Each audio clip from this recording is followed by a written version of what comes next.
좋은 날입니다. 11월 19일 GT 묵상에 함께 하신 여러분 환영하고 축복합니다. 오늘은 요나서 1장 8절에서 17절 말씀으로 어찌하여 그렇게 행하였느냐 라는 제목으로 하나님 말씀 나누겠습니다. 본문 말씀 함께 읽어봅니다. 무리가 그에게 이르되 청하건대 이 재앙이 누구 때문에 우리에게 임하였는가 말하라. 내 생업이 무엇이며 내가 어디서 왔으며 내 나라가 어디며 어느 민족에 속하였느냐? 나는 히브리 사람이요 바다와 육지를 지으신 하늘의 하나님 여호와를 경외하는 자로라.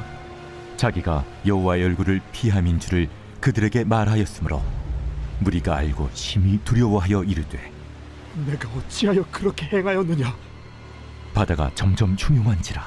무리가 그에게 이르되 우리가 너를 어떻게 하여야 바다가 우리를 위하여 잔잔하겠느냐? 나를 들어 바다에 던지라. 그리하면 바다가 너희를 위하여 잔잔하리라. 너희가 이 큰 폭풍을 만난 것이 나 때문인 줄을 내가 아노라. 그러나 그 사람들이 힘써 노를 저어 배를 육지로 돌리고자 하다가 바다가 그들을 향하여 점점 더 흉흉함으로 능히 못한지라. 무리가 여호와께 부르짖어 이르되 여호와여, 구하고 구하오니 이 사람의 생명 때문에 우리를 멸망시키지 마옵소서. 무지한 피를 우리에게 돌리지 마옵소서. 주 여호와께서는 주의 뜻대로 행하심이니이다. 요나를 들어 바다에 던지매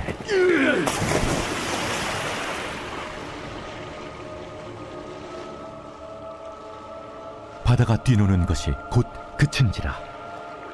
그 사람들이 여호와를 크게 두려워하여 여호와께 제물을 드리고 서원을 하였더라. 여호와께서 이미 큰 물고기를 예비하사 요나를 삼키게 하셨습니다.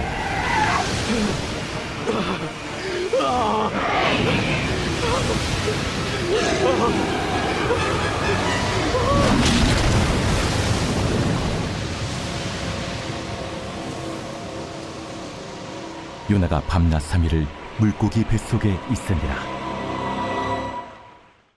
요나는 하나님께로부터 받은 사명이 있습니다. 니느웨에 가서 복음을 전해라, 회개를 외쳐라. 그러나 요나는 불순종하는 자기 마음, 자기 생각에 사로잡혀서 다시스로 도망가죠. 다시스로 도망가는 배에서 어떻게 됩니까? 큰 풍랑이 일었고 그 풍랑의 원인이 무엇인가를 제비뽑다 보니까 요나가 뽑히게 되었다라는 것이에요. 자, 그래서 오늘 8절 말씀을 보면요, 재앙의 연유가 된 요나라고 제목을 정해봤습니다. 8절을 보면요, 감당하지 못할 풍랑이 불어왔는데 제비를 뽑아보니 요나가 지명되었다는 거예요. 그래서 사람들이 물어봅니다. 이 재앙이 왜 왔습니까? 라고. 그리고 너는 누굽니까? 또 어디에서 왔습니까? 이런 것들을 질문합니다. 자, 그래서 9절부터 12절 말씀에서는 잃어버렸던 정체성과 사명을 고백하는 요나의 모습을 볼 수 있습니다. 잃어버렸던 정체성, 그리고 잃어버렸던 사명을 다시 한번 고백합니다. 9절입니다. 그가 대답하되 나는 히브리 사람이요 바다와 육지를 지으신 하늘의 하나님 여호와를 경외하는 자로라 하고, 뭐라고 합니까? 나는 히브리 사람이다. 그리고 바다와 육지를 지으신 하늘의 하나님, 바다도 육지도 하늘도 누가 지으셨다고 고백해요? 하나님이 지으셨다라는 거예요. 하나님이 지으셨다. 그 하나님 여호와를 경외하는 자다라고 하면서 자기의 정체성을 고백합니다. 그리고 10절, 자기가 여호와의 얼굴을 피함인 줄을 그에게 말하였으므로라 그래요. 그러니까 받은 사명, 어떤 사명입니까? 니느웨에 가서 회개를 외쳐라 하는 그 사명, 그 사명을 피하여서 어디로 간다고요? 지금 도망하는 중이다라는 거예요. 이 말이 상충되지 않습니까, 여러분? 앞뒤가 맞지 않아요. 바다와 육지와 하늘의 하나님, 그런데 그 하나님을 피해서 도망한다? 바다를 건너서 다른 육지로 간다? 그곳은요, 하나님이 지으신 곳이 아닌가요? 하나님이 지으신 곳이죠. 그런데 그 하나님을 피하려 애쓰는 요나의 모습을 보게 됩니다. 말이 맞지 않는 것이죠. 자, 근데 이 말을 들은 이방인들은 오히려 두려워하죠. 10절을 이어서 보면요, 무리가 알고 심히 두려워하여 이르되 네가 어찌하여 그렇게 행하였느냐 하니라. 지금 요나의 말을 들은 선원들이 뭐라고 합니까? 아니, 어쩌면 그렇게 책임지지 못할 두려운 일들을 했는가라고 하면서 하나님 앞에 먼저 두려워하더라.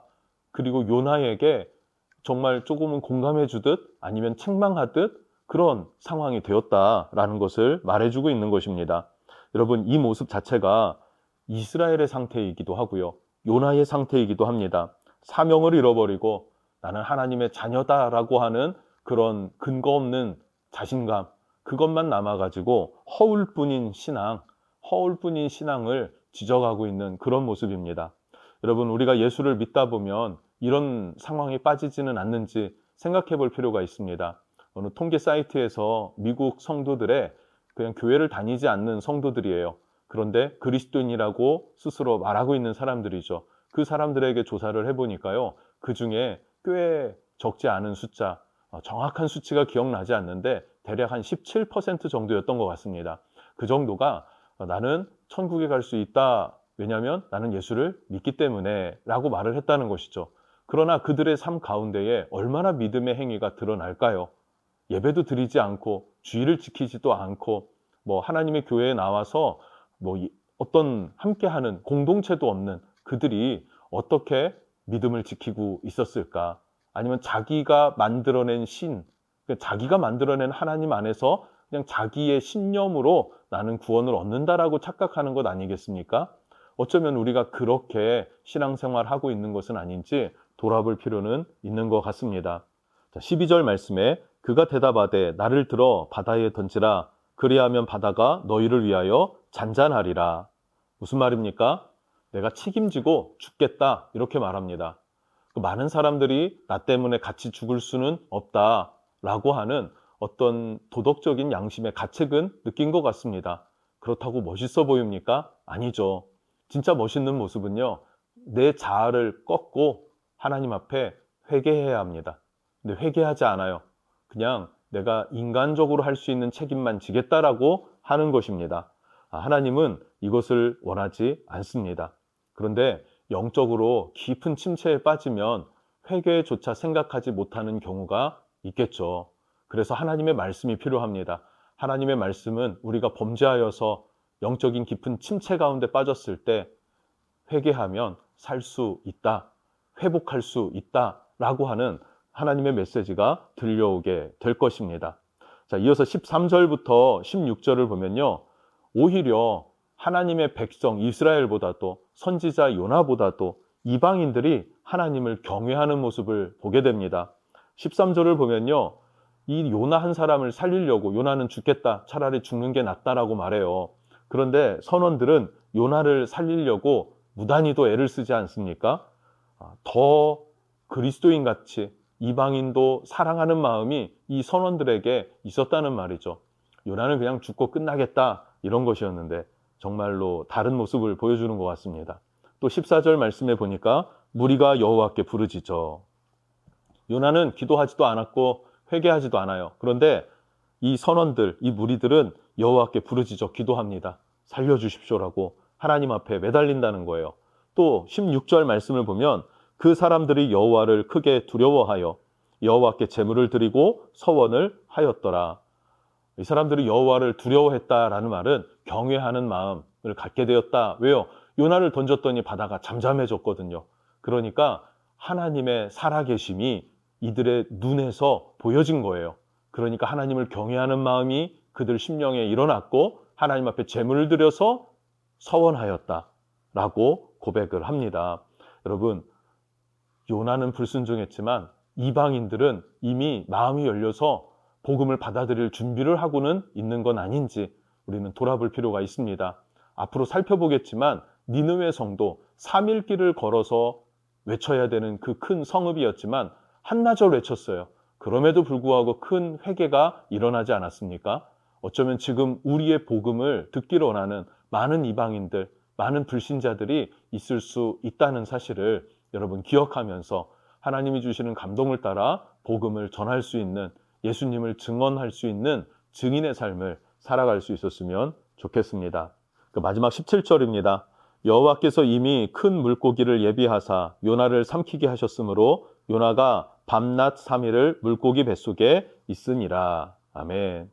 하나님은 이렇게 영적인 깊은 침체에 빠졌던 요나, 사명을 던져버리고 자기 뜻과 자기 아집과 고집으로 살아가려고 했었던 요나를 위해서도 큰 물고기를 예비하셨다, 살 길을 예비하셨다라는 거예요. 여러분, 이것이 매우 중요합니다. 이것은 무엇을 의미하냐면 하나님의 주권을 의미합니다. 하나님은 하나님의 뜻을 반드시 이루시는데 하나님의 사람들이 순종하면 그 뜻을 순적하고 행복하고 아름답고 평화롭게 그 뜻을 이루십니다. 그러나 그들이 불순종하면 그 불순종하는 그 모든 상황과 그 대상을 돌이켜서 고치고 회복시켜서 하나님은 그 뜻을 이루십니다. 그래서 하나님은 하나님의 뜻을 반드시 이루신다. 하나님의 주권이라는 사실이에요. 그런데 우리가 불순종하게 되면 어떻게 됩니까? 돌이키는 그 과정에 씨름이 필요합니다. 혹독한 연단과 훈련이 필요하다는 사실이에요. 그것이 바로 불순종의 대가인 것을 여러분 기억할 수 있었으면 좋겠습니다. 그래서 성경은 순종이 제사보다 낫고 수양의 기름보다 낫다라고도 말하고 있지 않습니까? 우리가 다시 한번 하나님께로부터 받은 사명에 순종하고 내 자아를 꺾어서 하나님의 뜻을 따를 줄 아는 믿음의 삶을 살아갈 수 있기를 축복합니다. 기도하겠습니다. 하나님, 우리가 때로는 영적인 깊은 침체에 빠졌을 때에 또 내 고집과 내 자아로 온전히 하나님의 뜻을 따르지 못할 때 그때가 너무나 많은 것 같습니다.